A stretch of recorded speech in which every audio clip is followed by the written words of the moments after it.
The curious case of a crumbling champion. Jonas Vingegaard, a rider who once danced up the Alps with the grace of a caffeinated mountain goat. The champion of races that many people would look at with awe. The man who even made Tadej Pogačar question his own life choices. But how? What's happened? And after all this, he's now the protagonist in a tragic tale of tumbles, trauma, and time trials gone bad. Our story begins in the quaint hills of the Basque country during the 2024 Itzulia, a race known for its picturesque landscapes and, apparently, treacherous curves. On April the 4th, Vingegaard, along with a cadre of elite cyclists, found themselves intimately acquainted with the asphalt after a high-speed crash on the descent of the Oleta Pass. The result? A broken collarbone, several fractured ribs, and a collapsed lung. Not exactly the souvenir one hopes for from Spain. He spent nearly 2 weeks in hospital, pondering the fragility of life and perhaps reconsidering his career choices. Meanwhile, the cycling world watched, the bated breath, wondering if the Danish darling would ever return to his former glory. The post-crash comeback trail, or is it? Post-injury, Vingegaard did not go straight into the type of rapid-fire racing schedule one might expect from a man of his caliber. Instead, it's been a slow recovery. After spending weeks on the sidelines, the recovery process didn't exactly include a grand return to full fitness, where fans could witness Jonas breezing up mountain stages with the pose of a Tour de France champion. Rather than hopping straight into big early season events, he has been more conservative, carefully selecting races where he could slowly rebuild his strength, working on regaining full mobility and ensuring that the lingering effects of his injuries wouldn't completely derail his season. Now, Vingegaard didn't exactly parade around the peloton with a giant "I'm back" sign on his recovery, nor did he pull a David Copperfield-style magical performance comeback. There was no surprise win in the 2025 Tour of Catalonia or some big headline-grabbing effort. His re-entry into the world of competitive cycling has indeed been more of a, quote, let's not burn out, let's just see how it goes type of affair. Indeed, he chose a quieter, albeit safer return route, and by return, we mean literally returning to the gym. And to some controlled time trials, even though we all know deep down that the only real time trial that matters this year is the one happening on the roads of France this July. The mental minefield. Ah yes, the infamous mental game. Vingegaard was once a rock steady presence in the bike world. He's now found himself not only racing against his rivals, but also racing against the ghosts of his past. The man who made history by beating Pogačar in the 2022 and 2023 editions of the Tour de France is suddenly finding that his head may be more scrambled than his legs.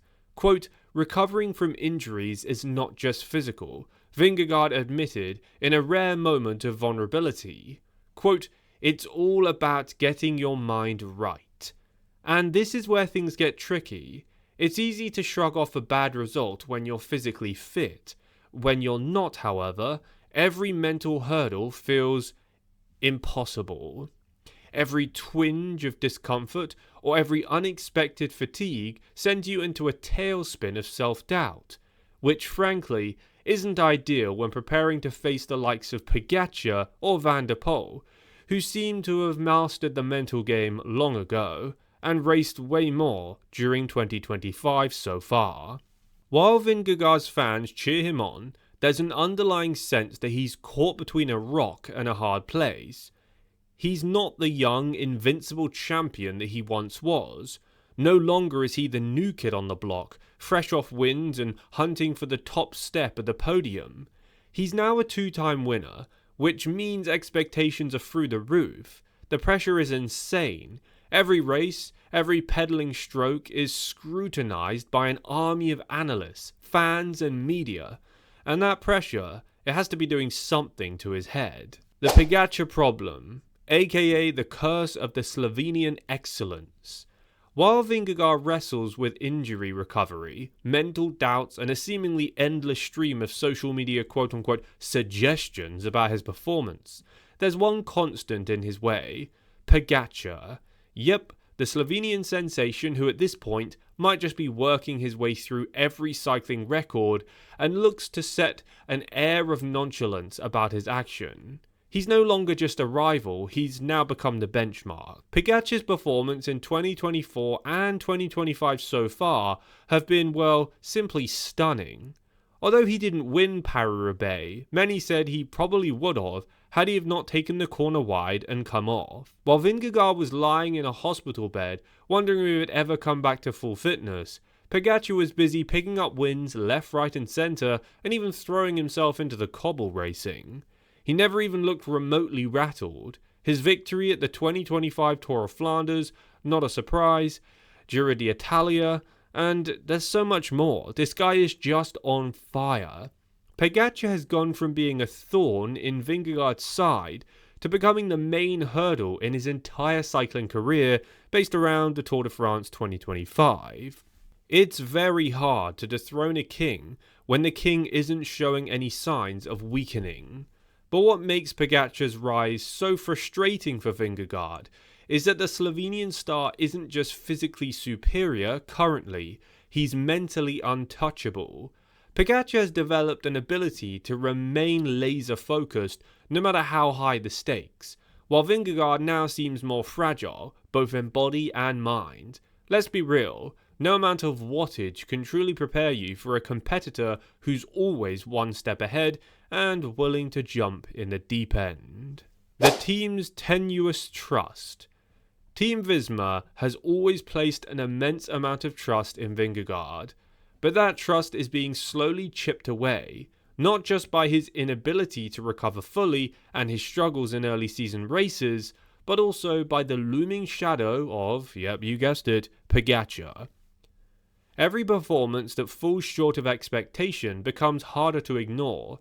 If Jonas isn't able to regain full form, it's hard to imagine how much faith Team Visma Leasebike will continue to have in him as their undisputed leader.